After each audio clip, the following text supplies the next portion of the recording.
it's Jamie here from Handmade Kids Art, and today I'm sharing day 2 of our Olympic-inspired 5-day STEAM challenge, designed especially for our youngest learners.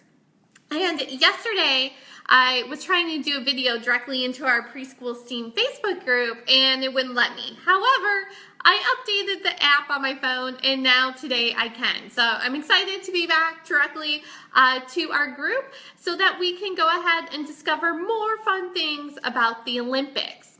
Once again, just to review, a 5-day STEAM challenge is when I have 5 different challenges or activities that help get your young child thinking and experimenting and trying new things. And this week we are investigating the Olympics.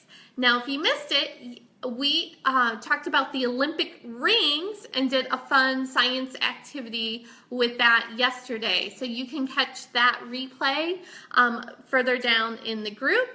But today we are investigating the Olympic torch. Most importantly, how to make your own Olympic torch. So that is our challenge today. Now, before we dive real deep into how I did this, I just want to clarify a couple things. This easily could become a craft, that if you show your child step by step how to make the torch, then that would be more a craft project. And there's nothing wrong with crafts. I love crafts. I grew up making crafts. Nothing wrong with crafts. However, just know that when you give the step-by-steps on how to do it, it takes away from some of that creative thinking and problem solving.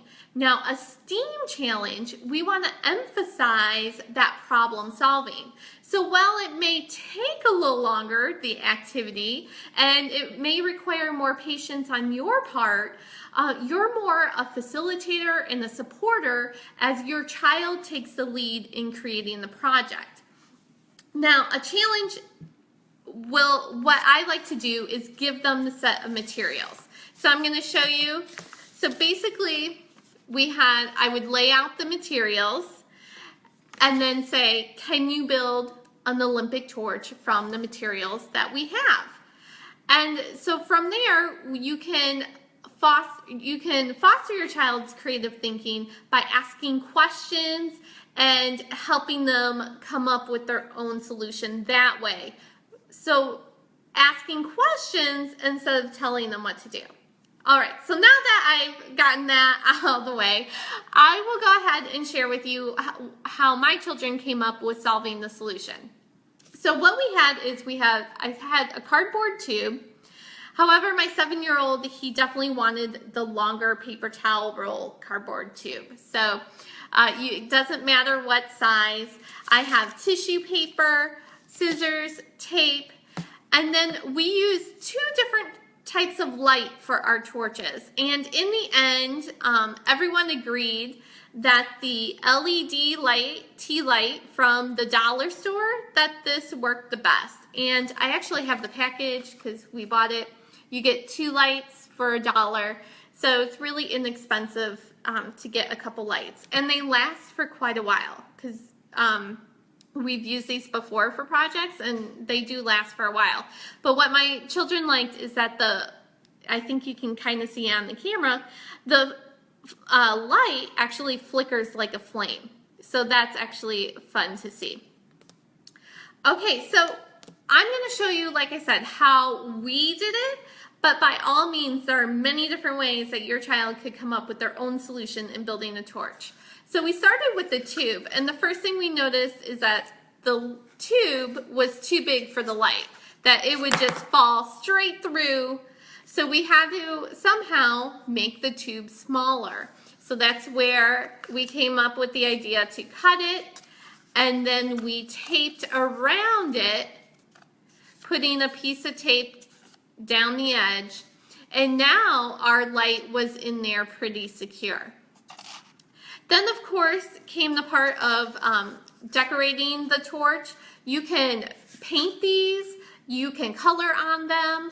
We actually just used our colored tape to tape them. So whatever is easiest, you can do that to add decoration to the handle part. And then we had to represent the flame. And I love that I have 3 different examples here. And of course, these are all arranged in age, but you can kind of see the different styles and techniques that they used. Now my 7-year-old, who's a little older than the preschool age, and he was more familiar with what a flame should look like or what it does. So he was very into forming the tissue paper to wrap up like a flame, and he would tape it into place. Meanwhile, my 2-year-old, we were just working on playing with the tape and putting the tissue paper on, but she was very proud of her torch as well.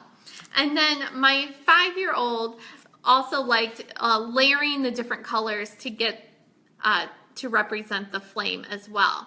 So you can see that all the different torches, even though we were kind of had the same materials, they all look a different way. Now, if you didn't have an LED light, I will show you. We did try making this one with a flashlight, and actually it's taped in there so well I can't just light it out. But this makes it real easy. Our flashlight was the same length as the tube, so you can easily turn it on and off. And we tried it with the flashlight, but like I said, everyone liked the way that this kind of flickered like a real flame better. So it's up to your personal preference on that. Now, after we had constructed our torches, one of the best things was then we had an afternoon of creative play, of movement and acting out how you would run with the torch, how you would light the big cauldron. So we got to discuss and talk about all of those things that go along with the Olympic torch, what it symbolizes, and why it's important into the games. And then, of course, towards the end, they all turned into lightsabers. So you gotta love their imagination and creativity.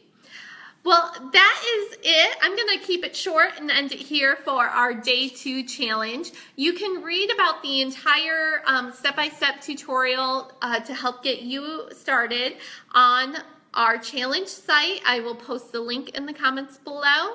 So thank you for watching, and I will see you tomorrow with day 3.